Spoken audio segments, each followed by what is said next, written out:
ఇవాళ శవాలను ఇవ్వకపోవడం బంధువులకు కానీ తల్లిదండ్రులకు కానీ ఇది ఏ ప్రమాణం మీద నిలుస్తుంది? అది నైతిక ప్రమాణం కాదు, రాజ్యాంగ ప్రమాణం కాదు, ప్రజాస్వామ్య ప్రమాణం కాదు, అంతర్జాతీయ ప్రమాణం కాదు. సార్ చెప్పినట్లు సుప్రీంకోర్టు గైడ్ లైన్స్ ఉన్నాయి, నేషనల్ హ్యూమన్ రైట్స్ కమిషన్లో చాలా గైడ్ లైన్స్ ఇచ్చారు.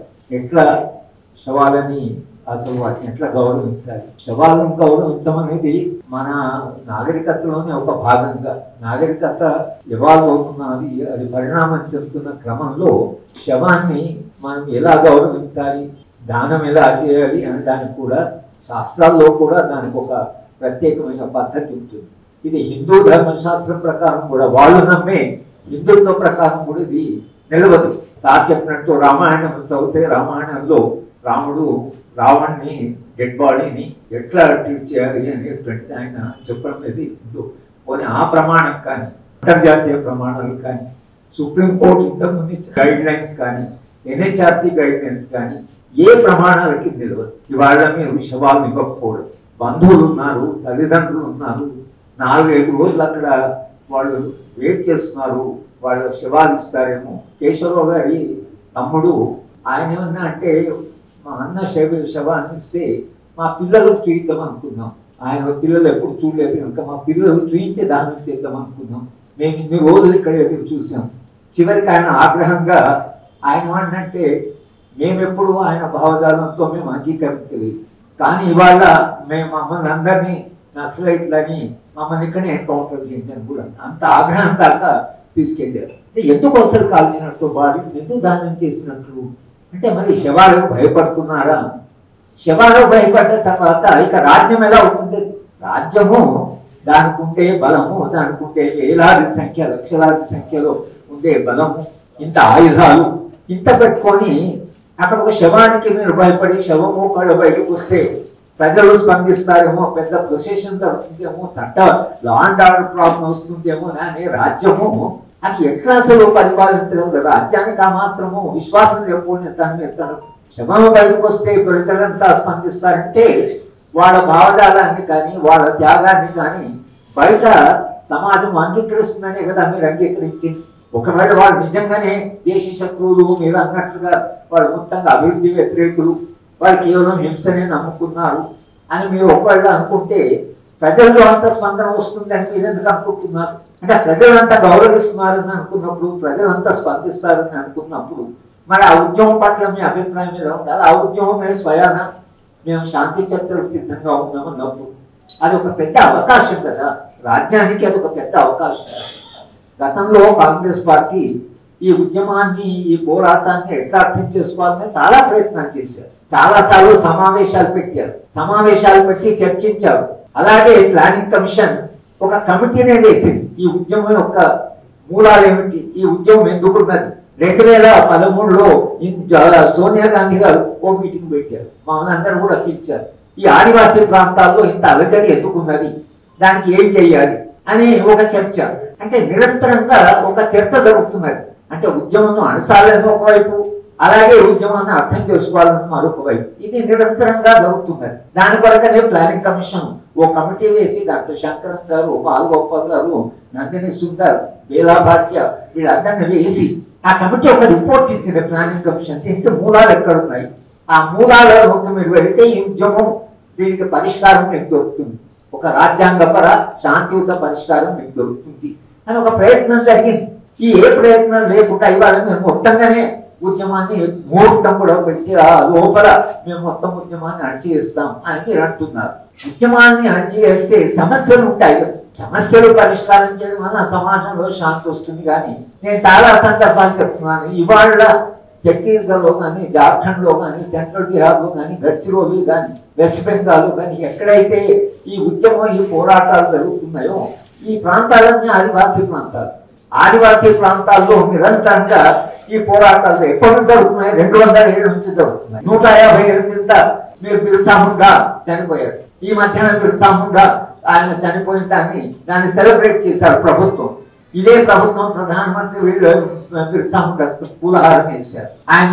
ఆయన గౌరవంగా, ఆయన చేసిన త్యాగాన్ని గౌరవంగా మీరు చూశారు.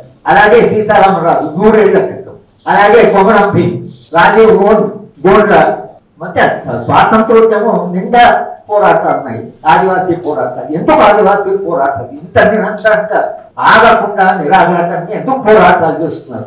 ఈ మాత్రం ప్రశ్న అడగలేదా ప్రభుత్వం? ఎందుకు పోరాటాలు ఉన్నాయి? ఈ పోరాటాలను ఎందుకంటే మీరు అడవిలోకి పోతున్నారు. అడవిలో విపరీతమైన సంపద ఉంది. ఆ సంపదను కొల్లగొట్టాలనుకుంటున్నారు. ఆదివాసీలు ప్రతిఘటిస్తున్నారు. ఆదివాసీలు ప్రతిఘటిస్తే ఆదివాసులతో చర్చలు జరపచ్చు కదా. ఎందుకు మీరు ప్రతిఘటిస్తున్నారు? దేశం కొరకు ఒకళ్ళ మీరు ఇది అభివృద్ధి ప్రజల అభివృద్ధి అని అనుకుంటే, ఈ అభివృద్ధి ప్రజల ప్రయోజనం కొరకే అనుకుంటే చెప్పలేరా మీరు? ఆదివాసీలకు కూర్చోబెట్టి మీరు ఆదివాసులు సంప్రదింపు చేయలేరా? కానీ మీరు ఏ మాత్రం చర్చ కూడా లేకుండా ఆదివాసులు పోరాటాన్ని నిరంతరంగా అణచివేయాలని చూస్తున్నారు. అణచివేస్తూనే ఉన్నారు. అయినా పోరాటాలు కొనసాగుతున్నాయి. ఇవాళ అయితే ఇంకా మరి దుర్మార్గంగా ఇవాళ శవాలను ఇవ్వకపోవడానికి ఒక దుర్మార్గమైన భావజాలం ఉంది ప్రభుత్వానికి. ఆ భావజాలం ఏంటంటే ఆ అడవిలో ఉన్నటువంటి సంపద కొల్లగొట్టుకోవాలి. రాజ్యం కాదు, కార్పొరేట్ వాళ్ళకి అది అప్పచెప్పాలి. కార్పొరేట్ కదా అప్పచెప్పడానికి పర్యావరణంలో అంతర్జాతీయంగా రియోలో కాన్ఫరెన్స్ జరిగింది, యునైటెడ్ నేషన్స్ చర్చ జరిగింది. ప్రపంచం అంతా పర్యావరణం మీద చర్చ చేస్తుంటే నిన్న ఇక్కడ ఒకవైపు ఇది జరుగుతోంది. ఈ ప్రాణాలు తీసుకుంటున్నారు.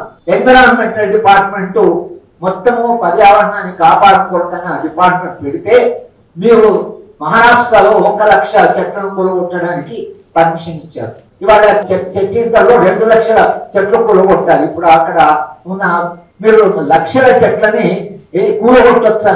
పర్యావరణ యొక్క ప్రమాణాలు ఏమయ్యాయి? ఎందుకు కూలగొడుతున్నారు? మనుషులు విపరీతంగా ఉష్ణోగ్రత పెరిగింది, గ్లేషియర్స్ ఇదవుతున్నాయి. ప్రపంచవ్యాప్తంగా ఆందోళన ఉంది. ఉష్ణోగ్రత పెరిగిపోతున్నది, వాతావరణం మారిపోతున్నది. ఇంత చర్చ జరుగుతున్నా మీరు లక్షల చెట్లని కొలగొట్టారు.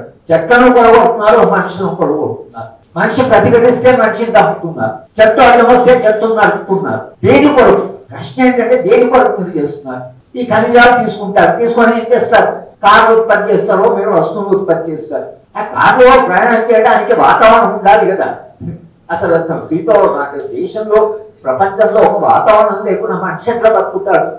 మనుషులు విపరీతమైన సంక్షోభాన్ని ఎదుర్కోబోతున్నారు. ఇవన్నీ కూడా మీరు కాదని, వాతావరణం కాదు, పర్యావరణాన్ని కాదని, మనిషి యొక్క ప్రాణాన్ని కాదని, ఈ అభివృద్ధి మానవ వ్యతిరేకమని తెలిసి కూడా ఇంత దుర్మార్గానికి కొడగట్టడం ఏదైతుందో ఇది ప్రభుత్వ పాయింట్ ఆఫ్ వ్యూ నుంచి కూడా సమాజం యొక్క భవిష్యత్ దృష్ట్యా కూడా ఇది మంచిది కాదు. ప్రతిఘటించిన వాళ్ళని మీరు పంపుతున్నారు. వాళ్ళు మేము చర్చలు చేస్తామంటున్నారు. చర్చలు చేస్తే ఏం జరిగేది? వాళ్ళు ఒకళ్ళ చర్చలు పిలిస్తే, శాంతి చర్చ పిలిస్తే వాళ్ళు ఈ మాట చెప్పేవాళ్ళు, మీరు పర్యావరణాన్ని కాపాడండి, చెట్లను నడపొద్దు, ఒకవేళ మీరు ఖనిజాలను తోపాలంటే దాన్ని చాలా జాగ్రత్తగా తోకుంది, దాన్ని దేశ అభివృద్ధి కొరకే చేయండి, కార్పొరేట్లకు అప్పచెప్పకండి. శాంతి చర్చలు వచ్చేవి.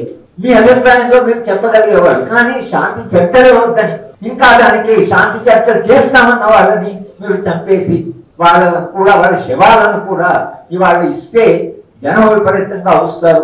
వాళ్ళ శవయాత్రకు జనం వస్తారు. మరి జనం వస్తున్నారంటే దాని అర్థం ఏంటి? శవయాత్రకు జనం వస్తున్నారంటే దాని అర్థం జనంలో వాళ్ళ పట్ల ఏదో గౌరవం, ఎందుకు గౌరవం ఉంది అని వాళ్ళు చేస్తున్న పోరాటం సమాజం కొరకు చేస్తున్నారని ఒక అవగాహన సమాజం లేకపోతే నిజానికి శవయాత్రకు వేలాది సంఖ్యలో జనం ఎందుకు కలిసి వస్తారు? కనుక ఏది కూడా దృష్టిలో పెట్టుకోకుండా ఇప్పటికైనా కేంద్ర ప్రభుత్వం మొత్తంగా తమ విధానం ఏదైతే పునరాలోచించాలి. ఇది చాలా ప్రమాదకరమైనటువంటి అభివృద్ధి. మీరు మనుషులను కూడా చంపి శవాలను కూడా ఇవ్వకుండా మీరు ఖనిజాలని తోదాం అనుకుంటున్నారు. కానీ దాని పర్యవసానం ఏంటి? దీర్ఘకాలంలో మనం ఎటువంటి సమాజం వైపు వెళ్తున్నాము, ఎటువంటి అభివృద్ధి అనే మౌలిక ప్రశ్నలు ఏవైతున్నాయో అవైతే మిగిలిపోతాయి కదా. ప్రశ్నలు మిగిలినంత కాలం ఏదో రకంగా ఉద్యమాలు వస్తూనే ఉంటాయి. కనుక శాంతి చర్చలు జరిపి మౌలికమైనటువంటి సమస్యలు ఏమిటో తెలుసుకొని వాటికి పరిష్కార మార్గాలు వెతికేటువంటి క్రమమే అభివృద్ధి. అంతేకాని మా ఇష్టం వచ్చిన అభివృద్ధి చేస్తాం, మా ఇష్టం వచ్చినా ప్రవర్తిస్తాం, మేము రాజ్యాంగాన్ని కాకపోతే ఏ ప్రమాణాలు లేకుండా మేము మనుషులను చంపుతాం, చంపడమే కాకుండా వాళ్ళ దహనాలు కూడా మేమే చేస్తాం అంటే మీరు అన్ని హద్దులు దాటిపోతున్నారు. ఈ హద్దులు దాటిపోతే దాని పర్యవసానం ఏంటో ఆలోచించండి. జనం అక్కడ అవుతారా, అభివృద్ధి అక్కడ అవుతుందా? అక్కడ ఉండే ఆదివాసుల పరిస్థితి ఏంటి, వాళ్ళ భవిష్యత్తు ఏమిటి, అక్కడ ఉండే పర్యావరణం భవిష్యత్తు ఏమనే ప్రశ్న. చివరిగా ఒక మాట అంటే రాజ్యము తన హద్దులను దాటి, రాజ్యాంగ హద్దులను దాటి తన అధికారాన్ని విస్తృతంగా ఏ ప్రమాణాలు లేకుండా ఉపయోగించడం అనేది ఒకవేళ మనం అంగీకరిస్తే మా ఆందోళన అంతా ఏమిటంటే కేవలం వాళ్ళ చనిపోయినటువంటి త్యాగాలు చేసిన వాళ్ళే కాదు, త్యాగాలు చాలా కాలం చేస్తున్నారు. కానీ రాజ్యము ప్రవర్తిస్తున్న పద్ధతి ఏదైతుందో ఇది ఇలాగే ప్రవర్తిస్తే అది అక్కడ ఆగదు, అది అక్కడ ఆగదు. ఎందుకంటే ఒకసారి మనిషిని తినడానికి పులి అలవాటు పడితే పులి రక్తాన్ని మనిషి రక్తం చూస్తానికి అది ఆగదు. అందుకని హిందూ స్వరాజ్లో కూడా గాంధీ గారు ఆ హిందూ స్వరాజ్లో డైలాగ్ ఉంది. అయితే ఎవరో చెప్పారు, అది ఎడిటర్ ఒక రీడర్కు సంభాషణ హిందూ స్వరాజ్.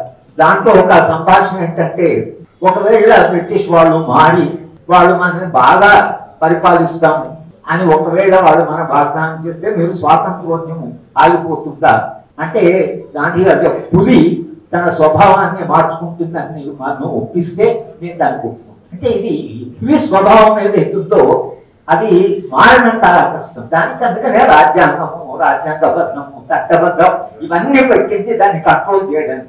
ఇవన్నీ ఖాతరు చేయకుండా రాజ్యం ఏది పోతుందో ఇది సమాజానికి ప్రమాదం. కాబట్టి మేము విశాల సమాజానికి, విశాల ప్రజానీకాన్ని ఇది మా సమస్య కాదు అని మీరు అనుకోకండి. ఈ సమస్య మనందరి పాలన ఎలా జరిగితే దాని ప్రభావం మన మీద ఉంటుంది. కనుక సమాజం విస్తృతంగా స్పందించవలసిన ఒక చారిత్రక సందర్భం ఇది. స్పందిస్తేనే మన దేశంలో రాజ్యాంగాన్ని కానీ, ప్రజాస్వామ్యాన్ని కానీ, నాగరికతను కానీ లేదా రాజ్యాంగ విలువలను కానీ కాపాడుకుంటాం. లేకపోతే ఇవన్నీ ధ్వంసమయ్యేటువంటి ఒక ప్రమాద దశలో మనం ఉన్నాము.